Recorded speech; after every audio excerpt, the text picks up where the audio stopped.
All right. So have you ever just stopped and thought, wow, it's like we're living in a sci-fi movie? Yeah, I mean, facial recognition is everywhere these it days. really is. I mean, unlocking our phones, tagging our friends in pictures on Facebook, It's wild. it's kind of like magic. Yeah. But really, it's this technology that's rapidly becoming part of our everyday reality. So today we're going to take a deep dive into the world of facial recognition. Okay. So we're going to explore how it works, where it's being used, and what it all means for us. Great. So, I mean, I guess just starting off the bat, what's so intriguing about facial recognition is that it's essentially mimicking the way we as humans recognize faces. Right. Yeah. It's like teaching machines to see those unique features that make you, well, Like teaching machines to see. Yeah, exactly. It's really remarkable when you think about it. it is mind-blowing. Yeah. But I think before we get ahead of ourselves, let's break down how this whole thing actually works. Okay. It can't be actual magic, right? No magic. So what is it? Well, it's definitely some clever engineering. Yeah. Think of it as like a four-step process. So first, the system detects a face within an image or a video. Okay. Then it analyzes that face, focusing on key features like the distance between your eyes, the shape of your nose, all those distinct markers that make your face different from everyone else's. Oh, so it's creating like a unique blueprint of your face. Exactly. Some sources I've read, they call it a face print. A face print. Yeah, which is a pretty accurate analogy. Think of it like a fingerprint. Okay. But for your face, once the system has that face print, it moves on to the comparison stage, Okay. where it compares that unique pattern to a database of known faces. And so then, depending on what the system is being used for, it'll either identify who that person is or just verify that the face matches like a claimed identity. Right. Like when you unlock your phone with your face. Yeah, exactly. It's just checking to make sure it's actually you. Precisely. I mean, this is obviously a simplified explanation. Yeah, for sure. The algorithms behind facial recognition are incredibly complex. Very complex. But the fundamental idea is to just replicate how our brains recognize faces. That's the basic idea, yeah. Okay, so we've got the basics down. All right. Now let's talk about where we're actually seeing this technology in action. Okay. It feels like it's popping up everywhere these days. You're not wrong. Facial recognition is being implemented across a wide range of sectors. Yeah. From security and law enforcement Uh-huh. to healthcare travel, even entertainment.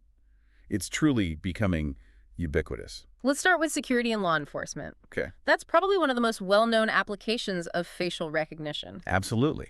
Think about security cameras equipped with facial recognition software, Uh-huh. constantly scanning crowds and comparing those faces against databases of individuals with criminal records. It's a crucial tool Wow. for law enforcement agencies, both for investigating crimes and potentially even preventing them. And it's not just local law enforcement either. I remember reading that Interpol utilizes facial recognition for international crime-fighting efforts. Yeah, they do. It's pretty wild to think about the global implications of this technology. It really raises all sorts of questions about data sharing. Yeah. Across borders jurisdiction, the potential for misuse. Right. But it's undeniable that it's already helping to apprehend criminals who might have otherwise escaped justice. Yeah, so it's a very powerful tool with both benefits and potential drawbacks. Sure. So we'll dive into all that a little bit later. Let's shift gears to travel. Okay. This is an area where I think a lot of us have personally encountered facial recognition. Yeah. Most people have probably used it at the airport. Exactly. I mean, I used it just last week to board a flight. Yeah. It's pretty seamless, I have to admit. It is pretty amazing. Airports are increasingly adopting facial recognition technology Yeah. to streamline passenger processing. So everything from check-in to boarding, Wow. it speeds things up, reduces reliance on physical documents. And yeah, it can feel quite futuristic. It does. I even read in Wired that some public transit systems are looking into using facial recognition for things like fare payment and passenger identification. It's interesting. Can you imagine just walking onto the train and your fare is automatically deducted? That would be something. The potential applications in transportation are vast. Yeah. But of course, it also raises those inevitable questions about privacy and data security. Of course. Who has access to this information and how's it being used? Right. These are crucial considerations as this technology becomes more widespread. Absolutely. Now, let's bring it a little bit closer to home, literally. Okay. Most of us use facial recognition every day to unlock our smartphones. Yeah, It's become such a routine action that we probably don't even think about it anymore. we really don't. It's a perfect example of how deeply integrated facial recognition has become in our daily lives. Right. And it's not just limiting to unlocking our phones. Oh, really? Retailers are starting to utilize it to personalize shopping experiences and enhance security by identifying shoplifters. That's crazy. It's remarkable how quickly this technology is finding its way into so many facets of our lives. It really is. And the healthcare industry. Yeah. They're exploring fascinating applications for facial recognition, using it to improve patient identification, reduce medical errors, even monitor patients in long-term care facilities. It's amazing. It's really revolutionizing various aspects of healthcare. It is incredible using high-tech facial recognition to make sure patients get the right treatment. It's like something you'd see on a medical drama. I know, right? It might seem like science fiction, Yeah. but it's very real and has the potential to significantly enhance patient safety and care. Okay, last but not least, let's talk about entertainment and social media. Okay. An area where I think many of our listeners have firsthand experience with facial recognition. Think about photo tagging on platforms like Facebook. Yeah. That's facial recognition at work. Absolutely. It's become so commonplace. We hardly bat an eyelid when Facebook suggests who to tag in our photos. But it's a powerful demonstration of how this technology has permeated our digital lives. It's true. I remember when that feature first came out. Oh, yeah. It seemed like something out of a spy movie. Uh-huh. But now it's just a normal part of how we share photos online. It really is. It highlights how rapidly we adapt to new technologies, even those with potentially significant implications for our privacy. That's true. And let's not forget about those fun facial filters and effects we all love on social media. Oh, yeah. They're also powered by facial recognition, often coupled with augmented reality. Wow. It's amazing how this technology is interwoven into so many aspects of our digital world. It really is mind-blowing. So we've covered a lot of ground here. Yeah, we have. From the technical nuts and bolts of how facial recognition works to the incredibly diverse ways it's being applied. Yeah. But as with any powerful technology, there are important considerations to address, especially when it comes to things like data security and the potential for misuse. You're right, we've only just scratched the surface. And in the next part of our deep dive, we'll delve into some of those more complex and thought-provoking aspects of facial recognition. So stay tuned. We'll be right back. Okay, so we've established that facial recognition is everywhere. It really is. From catching criminals to personalizing our shopping experiences, it's already a big part of our world. It is. But I think it's time to talk about the elephant in the room. Oh, Data. yeah, you're spot on when we're talking about facial recognition. We're dealing with a treasure trove of data. And as with any valuable resource, it's essential to consider how it's being managed and protected. Right, because we're not just talking about names and addresses here. We're Yeah. talking about biometric data, Right. a unique identifier that's literally part of who we are. Exactly. And that uniqueness is precisely what makes it so valuable. Yeah. But also what makes its security so critical. Right. I mean, imagine the implications if this data fell into the wrong hands. Oh. We're talking about a whole new level of potential identity theft and fraud. It's a scary thought. It's a sobering thought. Uh. So what are some of the safeguards in place to protect this sensitive information? Well, it's a multifaceted issue. Okay. On the one hand, you have companies developing increasingly sophisticated encryption methods and security protocols to safeguard the data they collect. Oh. Think of it like building a digital fortress around this information. Okay, that sounds reassuring. What about the role of government? Yeah. Are there any regulations in place to oversee how this data is being used? That's where things get a bit more complex. Okay. The regulatory landscape surrounding facial recognition is still evolving. Some countries have started implementing data protection laws specific to biometric data, Okay, while others are still catching up. gotcha. It's a dynamic area that's constantly changing as the technology advances. So it sounds like a bit of a Wild West out there. In some ways, yes. Yeah. There's definitely a sense of urgency to establish clear guidelines and regulations Yep. to ensure responsible use of this technology. But it's a delicate balancing act. Yeah. We want to encourage innovation and the potential benefits of facial recognition Right. while simultaneously protecting individual rights and preventing misuse. So it seems like a lot of responsibility rests on the shoulders of the companies developing and deploying this technology. Absolutely. These companies have a moral obligation to prioritize data security and transparency. They need to be clear about what data they're collecting, how they're using it, Right. and what measures they're taking to protect it. Transparency is key. It is. People need to be informed about how their data is being used. Precisely, it's all about empowering individuals to make informed decisions about their digital footprint. Uh-huh. Consumers need to understand the implications of using facial recognition technology and be able to choose whether or not they're comfortable with it.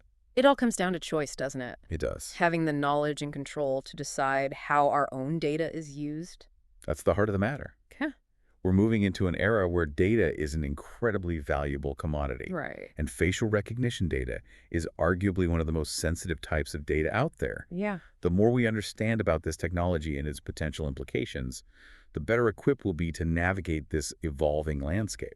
It's a lot to think about, but it's also an incredibly exciting time to be alive, witnessing these technological advancements unfold. It really is. So I'm curious, what are some of the emerging trends in the world of facial recognition? What's on the horizon? Well, one of the most fascinating areas of development is the intersection of facial recognition with artificial intelligence. Oh, wow. We're seeing algorithms become increasingly sophisticated, Uh-huh. capable of not only identifying individuals, Yeah. but also analyzing facial expressions and emotions. Wow, emotion detection. Yeah, That sounds like something straight out of a science fiction novel. it might seem futuristic, Yeah. but it's already being implemented in various fields. Oh, wow. For instance, imagine using facial recognition to assess a patient's pain levels in a hospital setting, Mm-hmm. or to gauge a student's engagement in a classroom. Wow. The possibilities are pretty remarkable. It's amazing to think how far this technology has come. It is. But with these advancements, it also feels like the ethical considerations become even more crucial. Absolutely. As the capabilities of facial recognition expand, so too do the potential risks and challenges. Right. It's essential to have open and honest conversations about the ethical implications of this technology and to ensure that its development and deployment are guided by responsible principles. So it's not just about the technology itself, No. but about how we choose to use it. Exactly. Facial recognition, like any powerful tool, can be used for good or for ill. It's our collective responsibility to shape its trajectory and ensure that it serves humanity in a positive and ethical way. I mean, it's incredible to think we've gone from unlocking our phones with a glance to potentially analyzing emotions through facial recognition. Yeah. It's amazing how fast this technology is advancing. It really is remarkable, and Yeah. it kind of underscores the need for, ongoing dialogue and critical thinking as these Yeah. advancements unfold. I Sure. mean, we're essentially shaping the future landscape with each new development. It's true. It's almost like we're writing a science fiction novel in real time. It really is. But instead of imagining these possibilities, we're actually living them. Yeah, and And that means we have a responsibility to consider the implications, both positive and potentially negative. I couldn't agree more. Yeah. We can't just blindly adopt new technologies without considering the broader societal impact. Right. It's crucial to ask those tough questions like, how will this technology affect our privacy, our security, our fundamental freedoms? Right. I mean, these aren't easy questions to answer, No. but they're questions we can't afford to ignore. It feels like a lot of responsibility, to be honest. I can understand that. As individuals, how can we even begin to grapple with these complex issues? Well, It's easy to feel overwhelmed. I think the first step is simply awareness. Okay. The more we understand about how facial recognition works, where it's being used, what the potential implications are, the better equipped we'll be to engage in these informed discussions Mm-hmm. and to make conscious choices about its role in our lives. So knowledge is power, as they say. Precisely, education is key. Okay. Read articles, listen to podcasts like this one, Uh-huh. talk to people who are knowledgeable about this technology. Right. The more we inform ourselves, the better we can navigate this rapidly evolving landscape. It's like we're all pioneers in uncharted territory. Yeah. We need to equip ourselves with the right tools and knowledge to make informed decisions as we forge ahead. That's a great analogy. And remember, it's an ongoing journey. Technology doesn't stand still. It's constantly evolving, and so too must our understanding of it. So we need to stay curious, keep asking questions, and be willing to adapt as the technology advances. It's a challenge, but it's also incredibly exciting. Absolutely. And that's what makes it such a fascinating time to be alive. We have the opportunity to shape the future of this technology Yeah. and ensure that it's used in a way that benefits humanity. It's a responsibility we should all take seriously. Well said. To our listeners, I hope this deep dive has given you a better understanding of the complex world of facial recognition. Yes. It's a technology that's already having a profound impact on our lives, and its influence is only going to grow. Remember, this is just the beginning of the conversation. Right. There's Yeah. so much more to explore and discover, so keep learning, keep questioning, and most importantly, stay engaged. The future of facial recognition is in our hands. Huh? Let's make sure we shape it wisely.